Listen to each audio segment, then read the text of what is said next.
নমস্কাৰ টাইমিটলৈ স্বাগতম জনাছো মহিমাক্ষী প্ৰমাণপত্ৰৰ নামত বা যিকোনো কামত গাঁওবুঢ়াই আপোনাৰ পৰা ধন বিচাৰিছে নেকি চাহ খৰচৰ নামত আপোনাৰ পৰা 50 টকা 100 টকা বিচাৰিছে নেকি যদিহে আপোনাৰ পৰা ধন বিচাৰিছে তৎক্ষণাত আপুনি অভিযোগ কৰিব পাৰিব আপুনি অভিযোগ কৰাৰ পিছতে একচন আৰম্ভ হ'ব গাঁওবুঢ়াৰ বিৰুদ্ধে বিপদত পৰিব গাঁওবুঢ়াই আপোনাৰ পৰা এটকাও ল'ব নোৱাৰিব চাহ খৰচৰ নামত আপোনাৰ পৰা এটকাও ল'ব নোৱাৰিব যদিহে আপোনাৰ পৰা ধন বিচাৰে বা ধন লয় তেন্তে আপুনি তৎক্ষণাত অভিযোগ কৰিব পাৰিব মুখ্যমন্ত্ৰী ডক্টৰ হিমন্ত বিশ্ব শৰ্মাই বৃহৎ মন্তব্য কৰিছে এই মুহূৰ্তলৈ সবিশেষ তথ্য যদিহে গাঁওবুঢ়াই ধন বিচাৰে তৎক্ষণাত আপুনি দিব পাৰিব অভিযোগ এটা ফোন কৰিলে বিপদত পৰিব গাঁওবুঢ়া গাঁও প্ৰধানৰ মাহিলী দৰমহা 14000 লৈ বৃদ্ধি কৰা হৈছে ইয়াৰ পিছতো চাহ খৰচ লোৱাটো যুক্তিসংগতনে আপুনি কি ভাবে তেওঁলোকে দৰমহা পোৱাৰ পিছতো চাহ খৰচৰ নামত কিয় ল'ব 50ৰ পৰা 100 টকা আপোনাৰ পৰা এতিয়াও গাঁওবুঢ়াই ধন লৈ আছে নেকি যদিহে গাঁওবুঢ়াই আপোনাৰ পৰা ধন লৈ আছে তৎক্ষণাত আপুনি কৰিব পাৰিব অভিযোগ প্ৰমাণপত্ৰৰ নামত চাহ খৰচ বুলি কৈ লৈছে নেকি আপোনাৰ পৰা ধন আপোনাৰ পৰা 50 টকা 100 টকা বা 10 টকা হলেও লৈছে নেকি চৰকাৰে গাঁওবুঢ়াসকলক প্ৰতি মাহে দি আহিছিল 90000 টকা আৰু এতিয়া দৰমহা তেওঁলোকৰ বৃদ্ধিও পাইছে এতিয়া গাঁও প্ৰধানৰ মাহিলী দৰমহা 14000 লৈ বৃদ্ধি পাইছে 14000 টকা পোৱাৰ পিছতো সাধাৰণ জনতাৰ পৰা ধন লোৱাটো কিমান যুক্তিসংগত ৰাজ্যৰ গাঁওবুঢ়াসকলে নিয়মীয়াকৈ পাই আহিছে পাৰিতোষিক ৰাজগাঁও আৰু বনগাঁও গাঁওবুঢ়াই পাই আহিছে সমপৰ্যায়ৰ ধন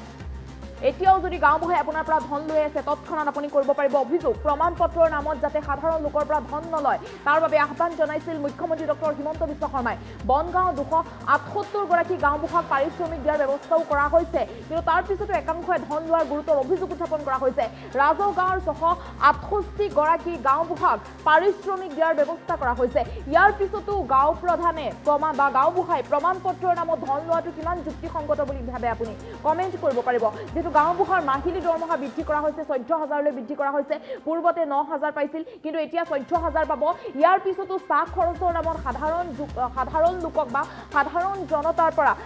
ধন লোৱাটো কিমান যুক্তিসংগত সাধাৰণ জনতাক হাৰাশাস্তি কৰাটো কিমান যুক্তিসংগত বুলি আপুনি ভাবে আপোনাৰ পৰাও ধন লৈছে নেকি গাঁওবুঢ়াই আপুনি ধৰক এখন প্ৰমাণপত্ৰ উলিয়াব গৈছে প্ৰমাণপত্ৰখন উলিয়াব যাওঁতে আপোনাক বিচাৰিছে নেকি চাহ খৰচৰ নামত 50 টকা এটা দিবলৈ চাহ খৰচৰ নামত 100 টকা এটা দিবলৈ বা 10 টকা এটা দিবলৈও যদি আপোনাক কয় বা বিচাৰে আপোনাৰ পৰা 10 টকা এটা হ'লেও তেন্তেও আপুনি তৎক্ষণাত অভিযোগ কৰিব পাৰিব এটা আপুনি ফোন কৰক আৰু ফোন কৰাৰ পিছতে একচন আৰম্ভ হ'ব গাঁও প্ৰধান বা গাঁওবুঢ়াৰ বিৰুদ্ধে ৰাজ্যৰ গাঁওবুঢ়াসকলে নিয়মীয়াকৈ পাৰিতোষিক পাই আহিছে তেওঁলোকে পূৰ্বতে 9000 টকা পাইছিল আৰু এতিয়া তেওঁলোকে 14000 টকা পাব মাহিলী আৰু মাহিলী তেওঁলোকে 14000 পোৱাৰ পিছতো সাধাৰণ লোকক হাৰাশাস্তি কৰি 50 টকা 100 টকা বা 10 টকা লোৱাটো কিমান যুক্তিসংগত বুলি ভাবে আপুনি আপুনি কমেন্ট কৰি জনাব পাৰিব আৰু আপোনাৰ অঞ্চলতো যদি এনে গাঁওবুঢ়া আছে আপুনি কমেন্ট কৰি জনাব পাৰিব আপোনাৰ অঞ্চলৰ নাম আপুনি উল্লেখ কৰিব পাৰিব আৰু আপুনিও ধন নিদিব আপোনাক যদি বিচাৰিছে আপুনি এখন প্ৰমাণপত্ৰ উলিয়াব গৈছে গাঁওবুঢ়াৰ ওচৰলৈ গৈছে প্ৰমাণপত্ৰখন উলিয়াবলৈ যাওঁতে গাঁওবুঢ়াই আপোনাৰ পৰা ধন বিচাৰিছে চাহৰ খৰচৰ নামত 50 টকা এটা দিয়ক চাহৰ খৰচৰ নামত 100 টকা এটা দিয়ক বা 10 টকা এটাও যদি আপোনাৰ পৰা বিচাৰে তৎক্ষণাত আপুনি অভিযোগ কৰিব পাৰিব আপোনাৰ অঞ্চলতো বা আপোনাৰ অঞ্চলৰ গাঁওবুঢ়াও যদি এনেকুৱা আপুনি আপোনাৰ অঞ্চলৰ নামো আপুনি উল্লেখ কৰিব পাৰিব যদি আপোনাৰ পৰা ধন বিচাৰিছে তেন্তে আপুনি কমেণ্টৰ সহায়ত জনাব পাৰিব কিমান টকা আপোনাৰ পৰা বিচাৰে গাঁওবুঢ়াই 50 টকা বিচাৰে 10 টকা বিচাৰে 30 টকা বিচাৰে নে 100 টকা বিচাৰে আপুনি কমেণ্টৰ সহায়ত উল্লেখ কৰিব পাৰিব মুখ্যমন্ত্ৰী ডক্টৰ হিমন্ত বিশ্ব শৰ্মাই এই কথা স্পষ্ট কৰি দিছে যে কোনো গাঁওবুঢ়াকে আপুনি এতিয়াৰ পৰা ধন নিদিব যিসকল গাঁওবুঢ়াই ধন লয় আপোনাৰ পৰা সেইসকল গাঁওবুঢ়াই কিন্তু এতিয়াৰ পৰা বিপদত পৰিব চাহ খৰচৰ নামতো আপোনাৰ পৰা এটকাও ল'ব নোৱাৰিব ধন লোৱা গাঁওবুঢ়াই পৰিব বিপদত কিয়নো তেওঁলোকক মাহিলী 14000 লৈ বৃদ্ধি কৰা হৈছে মাহিলী দৰমহা তেওঁলোকে 14000 টকাকৈ লাভ কৰিব প্ৰত্যেক মাহে আৰু 14000 টকা পোৱাৰ পিছতো সাধাৰণ লোকৰ পৰা চাহ খৰচৰ নামত 50 টকা 100 টকা লোৱাটো কিমান যুক্তিসংগত গতিকে আপোনাৰ অঞ্চলতো যদি এনে গাঁওবুঢ়া আছে আপুনি তৎক্ষণাত অভিযোগ কৰিব পাৰিব আপুনি অভিযোগ দিলে আৰম্ভ হ'ব একচন আপুনিও যদি ধন দিব লগা হৈছে গাঁওবুঢ়াক কিমান টকা এতিয়ালৈকে দিছে 50 টকা দিছে চাৰ্টিফিকেট বা আপোনাৰ প্ৰমাণপত্ৰৰ নামত আপুনি 50 টকা দিছে নে 100 টকা দিছে আপুনি জনাব পাৰিব কমেন্ট কৰি মন্তব্য আছে এই মুহূৰ্তত মন্তব্য শুনাই লৈছো আন গাঁৱৰ গাঁওবুঢ়াসকল ৰাজহ গাঁৱৰ গাঁওবুঢ়া আৰু তেওঁলোকক ৰাজহ বিভাগে নিযুক্তি কৰে আজি ইমান দিনে ৰাজহ বিভাগৰ অধীনত ৰাজহ গাঁৱত থকা গাঁওবুঢ়াসকলে মাহত 9000 টকা চৰকাৰৰ পৰা ৰেনুমাৰেশ্যন বা পাৰিতোষিক হিচাপে পাই আছিল কিন্তু বনগাঁৱত বসতি কৰি থকা গাঁওবুঢ়াসকলে চৰকাৰৰ পৰা কোনো টকা বা কোনো মাননি পোৱা নাছিলে মাত্ৰ তেওঁলোকক নিযুক্তি দি থকা হৈছিলে ৰেভিনিউ ভিলেজৰ কাৰণে গাঁওবুঢ়াসকলে যি কাম কৰে বনগাঁৱৰ গাঁওবুঢ়াসকলে একেখিনিয়ে কাম কৰে কিন্তু তথাপিতো তেওঁলোকে উপযুক্ত মাননিৰ পৰা বঞ্চিত হৈ আছিল অসমত বনগাঁৱত কাম কৰি থকা গাঁওবুঢ়াসকলক ৰাজহ গাঁৱৰ গাঁওবুঢ়াৰ সমান ৯,০০০ টকাৰ পাৰিতোষিক দিবলৈ সিদ্ধান্ত গ্ৰহণ কৰে আন গাঁৱৰ গাঁওবুঢ়াসকল ৰাজহ গাঁৱৰ গাঁওবুঢ়া আৰু তেওঁলোকক ৰাজহ বিভাগে নিযুক্তি কৰে আজি ইমান দিনে ৰাজহ বিভাগৰ অধীনত ৰাজহ গাঁৱত থকা গাঁওবুঢ়াসকলে মাহত ৯,০০০ টকা চৰকাৰৰ পৰা ৰেনুমাৰেশ্যন বা পাৰিতোষিক হিচাপে পাই আছিল কিন্তু বনগাঁৱত বসতি কৰি থকা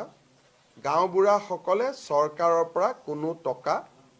বা কোনো মাননি পোৱা নাছিলে মাত্ৰ তেওঁলোকক নিযুক্তি দি থকা হৈছিল ৰেভিনিউ ভিলেজৰ কাৰণে গাঁওবুঢ়াসকলে যি কাম কৰে বনগাঁৱৰ গাঁওবুঢ়াসকলে একেখিনিয়ে কাম কৰে কিন্তু তথাপিতো তেওঁলোকে উপযুক্ত মাননিৰ পৰা বঞ্চিত হৈ আছিল অসমত বনগাঁৱত কাম কৰি থকা গাঁওবুঢ়াসকলক ৰাজহ গাঁৱৰ গাঁওবুঢ়াৰ সমান ৯,০০০ টকাৰ পাৰিতোষিক দিবলৈ সিদ্ধান্ত গ্ৰহণ কৰে আন গাঁৱৰ গাঁওবুঢ়াসকল ৰাজহ গাঁৱৰ গাঁওবুঢ়া আৰু তেওঁলোকক ৰাজহ বিভাগে নিযুক্তি কৰে আজি ইমান দিনে ৰাজহ বিভাগৰ অধীনত ৰাজহ গাঁৱত থকা গাঁওবুঢ়াসকলে মাহত ৯,০০০ টকা চৰকাৰৰ পৰা ৰেনুমাৰেশ্যন বা পাৰিতোষিক হিচাপে পাই আছিল কিন্তু বনগাঁৱত বসতি কৰি থকা গাঁওবুঢ়াসকলে চৰকাৰৰ পৰা কোনো টকা বা কোনো মাননি পোৱা নাছিলে মাত্ৰ তেওঁলোকক নিযুক্তি দি থকা হৈছিল ৰেভিনিউ ভিলেজৰ কাৰণে গাঁওবুঢ়াসকলে যি কাম কৰে বনগাঁৱৰ গাঁওবুঢ়াসকলে একেখিনিয়ে কাম কৰে কিন্তু তথাপিতো তেওঁলোকে উপযুক্ত মাননিৰ পৰা বঞ্চিত হৈ আছিল অসমত বনগাঁৱত কাম কৰি থকা গাঁওবুঢ়াসকলক ৰাজহ গাঁৱৰ গাঁওবুঢ়াৰ সমান ৯,০০০ টকাৰ পাৰিতোষিক দিবলৈ সিদ্ধান্ত গ্ৰহণ কৰে আন গাঁৱৰ গাঁওবুঢ়াসকল ৰাজহ গাঁৱৰ গাঁওবুঢ়া আৰু তেওঁলোকক ৰাজহ বিভাগে নিযুক্তি কৰে আজি ইমান দিনে ৰাজহ বিভাগৰ অধীনত ৰাজহ গাঁৱত থকা গাঁওবুঢ়াসকলে মাহত ৯,০০০ টকা চৰকাৰৰ পৰা ৰেনুমাৰেশ্যন বা পাৰিতোষিক হিচাপে পাই আছিল কিন্তু বনগাঁৱত বসতি কৰি থকা গাঁওবুঢ়াসকলে চৰকাৰৰ পৰা কোনো টকা বা কোনো মাননি পোৱা নাছিলে মাত্ৰ তেওঁলোকক নিযুক্তি দি থকা হৈছিল ৰেভিনিউ ভিলেজৰ কাৰণে গাঁওবুঢ়াসকলে যি কাম কৰে বনগাঁৱৰ গাঁওবুঢ়াসকলে একেখিনিয়ে কাম কৰে কিন্তু তথাপিতো তেওঁলোকে উপযুক্ত মাননিৰ পৰা বঞ্চিত হৈ আছিল অসমত বনগাঁৱত কাম কৰি থকা গাঁওবুঢ়াসকলক ৰাজহ গাঁৱৰ গাঁওবুঢ়াৰ সমান ৯,০০০ টকাৰ পাৰিতোষিক দিবলৈ সিদ্ধান্ত গ্ৰহণ কৰে